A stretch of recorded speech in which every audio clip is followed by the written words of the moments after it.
If you're a business owner and you're trying to improve your productivity, stop time blocking and give this a go instead. Look, time blocking tells us when we need to do the work, but it doesn't solve the actual problem, which is context switching. For most people, especially for business owners, the problem is trying to do too much at once. Constantly switching projects, tasks, and then different mental gears. That's what drains our brain, reduces our efficiency, and chews up most people's time blocks. Because every time you switch context, you lose time and your brain gets less efficient. Now, studies show that we lose around 20% of our time and our productive capacity every single time that we switch projects. And that just compounds every time we switch. Now, if you're working on one project, obviously 100% of your time and focus goes into that one project. There's no waste. But if we bring in a second project and we switch between the two, we lose 20%, which means that we've now only got 40% to put on each of those two projects.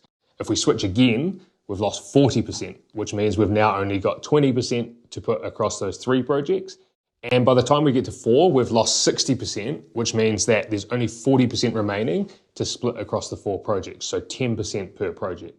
Now, if we just keep bouncing between different projects and different types of work, our time disappears and our cognitive performance and our efficiency just goes through the floor. Now, most people are not just trying to do 3 things at once, they're trying to do 15. And research shows that even simply switching tasks takes on average up to 23 minutes to get back to the same level of focus as before. So taking that phone call or replying to the message while we're in the middle of doing the report, it takes a lot of time and energy to get back to the same level of focus that we were at before. Now think about how much of the day disappears working on a bunch of different projects, and then add on top of that email, social media, content creation, calls, meetings, and then we're trying to take all of that different stuff and then stuff it into our time blocks. One block, one project, one task, one mental gear. Creative work ideally all goes into one block. We can put our calls and our meetings into another block, ideally put our admin into a block. And this is how we can reduce the energy leaks and the wasted time that tanks productivity and performance. Time blocking looks productive, but context blocking is productive.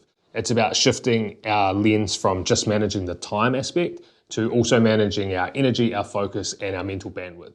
That's what shifts us from a bunch of busy work to actual productive progress and actually enables us to execute better work at a higher level.